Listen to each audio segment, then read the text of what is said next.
In 1908, cars were meticulously built one at a time by hand, making them rare and expensive.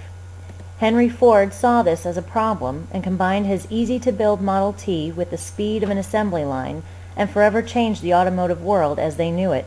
After the success of his Model T, Ford wanted to take the Ford Motor Company to the next level and turned it into a company that had the ability to make all of their own parts and eliminate the need to import anything. The only thing his company lacked was something that seemed so simple: the rubber needed for tires. Ford attempted to run the rubber industry by building an entire plantation in Brazil, which was the native land of the rubber tree. However, after years of struggle, it turned out to be nothing but a massive failure. Henry Ford became a perfect example of knowing ultimate success while still feeling the sting of ultimate failure. Cars had been around since the late 1800s, but they were generally considered pleasure items and not used for any kind of real transportation or work. At the time, Europe was on the forefront of automotive design, and American car companies wanted to copy them, but they were unable to at that time. America lacked something major that Europe had: good roads. The vast majority of roads were just plain dirt, which turned into mud when it rained, making it nearly impossible for cars to get around. In an attempt to create a similar car that could handle the rough conditions of American roads, engineers modified their cars. They raised the chassis to get more ground clearance, used thicker steel for frames and axles, made heavier springs to absorb the shock, and used large engines that produced more power. While these cars were now able to handle American roads, they were very expensive, most of them costing between $2,000 and $7,500. As the new American cars began to appear, Henry Ford made it his goal to design and build a car that was reliable, able to handle the road conditions, and affordable for the average citizen. Ford assembled a team of engineers that helped him design the Model T, and having complete control of his company, Ford was able to design and test any new technology he wanted. When he found something new that worked well, he used it. For instance, Ford and his team designed a one-piece engine block that greatly lengthened the life of the engine. Before, engine blocks were made up of 7 or 8 pieces and would break apart after heavy use. Keeping the roads in mind, they also developed a new gearbox that would allow drivers to quickly shift from drive to reverse in order to rock the car if it got stuck in mud. They also decided to move the steering wheel from the center of the car to the left, allowing a better view of oncoming traffic, as well as creating more room in the front seat for other people to sit. The Model T officially went on the market in October 1908 for a base price of $825, and immediately started fulfilling even the wildest predictions. In the first year of production, 10,000 Model Ts were sold, which shattered any previous records. The Model T quickly became known for exactly what Ford had wanted it to. It was the perfect combination of innovation and reliability. It was dependable, easy to maintain, and could handle even the nastiest of road conditions. Ford Motor Company was able to keep up with demand, but barely. With the success of the Model T, Ford Motors quickly outgrew its current factory and scrambled to expand to accommodate the assembly needs. The booming sales of the Model T enabled Ford to purchase a large piece of land in Highland Park, Michigan, to begin building a new compound that would become the home of the Ford Motor Company. New machines were built specifically to drill out and create parts for the Model T, which created a bonus feature of uniformity. Before, when things were made by hand, there were variances in the parts, and very rarely were any two alike. Now, because parts were being made by a machine, they were exactly the same, allowing for parts to be interchanged when broken, and a car was no longer ruined if it broke down. The Highland Park factory was finished in 1910, and the new fast and efficient methods of creating such an advanced assembly line allowed the Ford Motor Company to build cars at a blistering pace. In 1913, Henry Ford decided to try an experiment and created a very crude moving assembly line.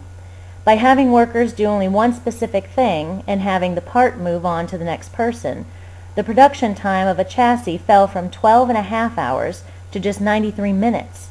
Ford immediately converted to the moving assembly line and went from building just over 10,000 cars per year in 1908 to building over 15,000 per week in 1916. The mass production of the Model T allowed Henry Ford to price them appropriately, and as the production went up, the price went down.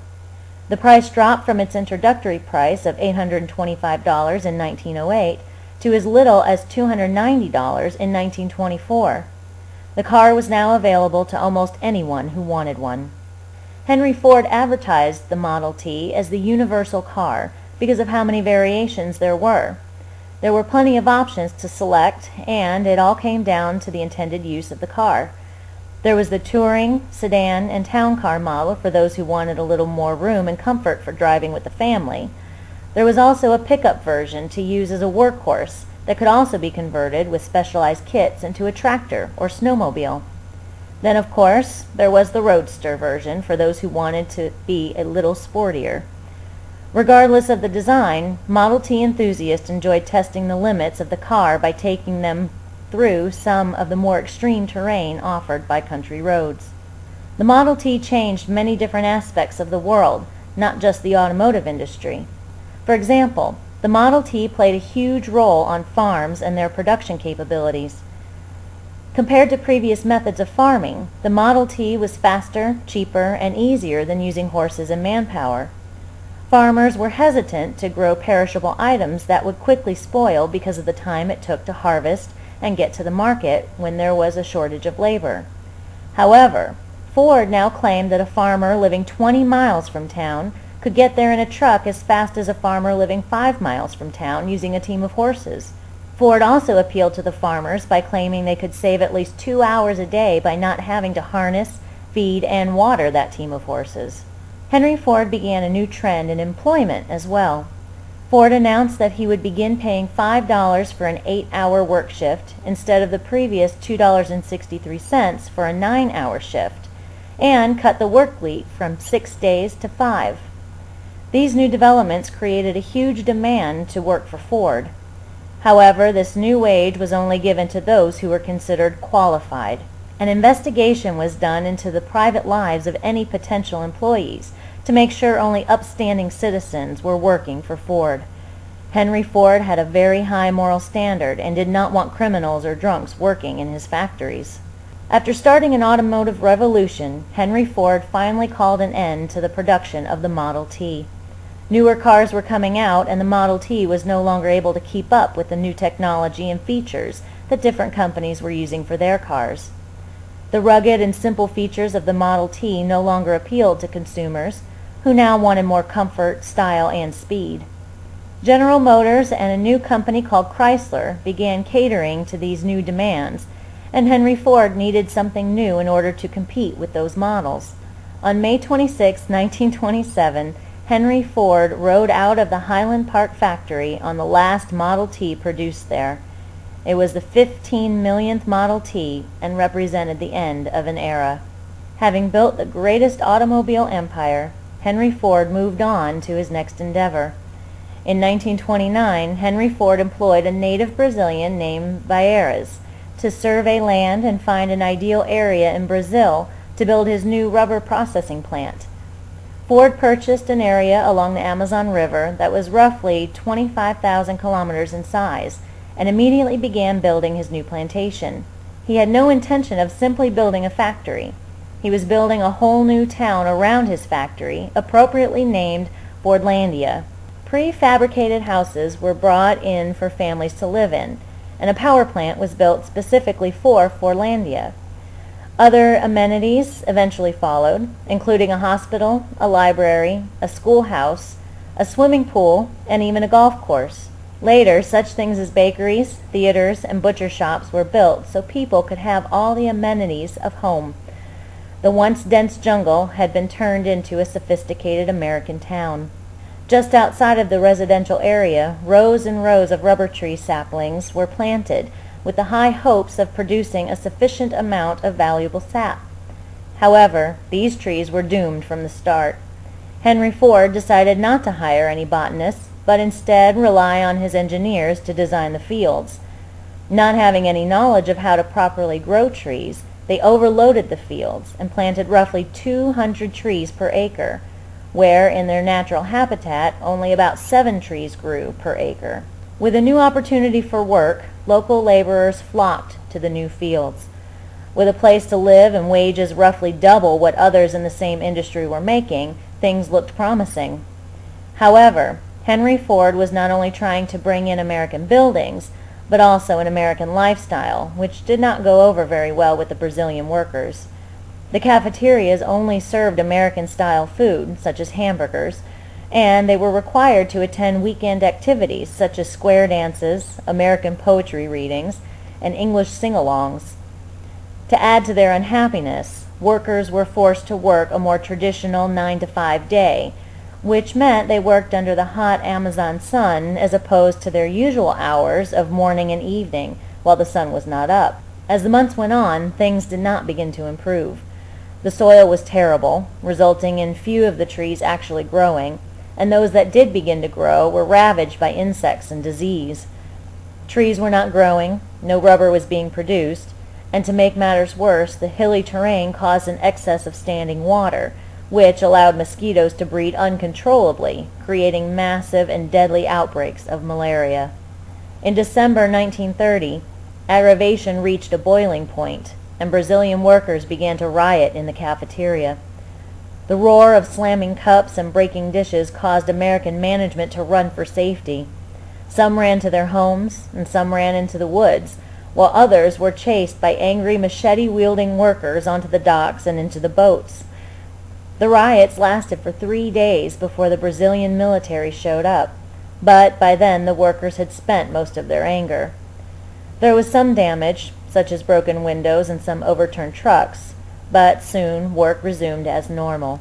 Finally, in 1933, after minimal amounts of rubber had been produced, Henry Ford hired a botanist to assess the situation and see what could be done. He concluded that the trees could not grow in those conditions, and without the ability to grow the trees, Fordlandia was considered a total failure. Refusing to give up on his goal, Henry Ford bought a new stretch of land down the river where conditions were better for growing the rubber trees. He called this new town Belterra. In addition to planting more trees, Ford transplanted some East Asian rubber trees that were resistant to the leaf fungus that decimated the trees at Fordlandia. While Belterra showed more promise than Fordlandia, progress was still extremely slow. For the next 10 years, employees worked hard to produce rubber, but ended with a peak output of just 750 tons of rubber in 1942, which was well short of the 39,000-ton goal. By the time things were finally starting to look up, scientists in America designed a synthetic rubber that was superior to anything naturally grown. Finally, in 1945, Henry Ford called it quits in the rubber industry and closed down Belterra. At a total loss of $20 million, Henry Ford's attempt to run the rubber industry could be considered nothing short of a disaster. Ford decided to sell his land back to the Brazilian government for a meager $250,000, meaning between the land, cost of materials, and employees, the Ford Motor Company lost the equivalent of $200 million in today's money. Despite this failing and costly endeavor, Henry Ford is considered one of the greatest entrepreneurs of American history. Not only did he change the country in his time, but he also paved the way for society as we know it today. He built the largest and most sophisticated factory in the world and became the father of the automotive world. He gave us the gift of an 8-hour workday and a 5-day work week. He also changed the farm industry, allowing farmers to supply fresh crops to the markets. Overall, his failure in the rubber industry hardly even makes a dent in his reputation in the auto industry.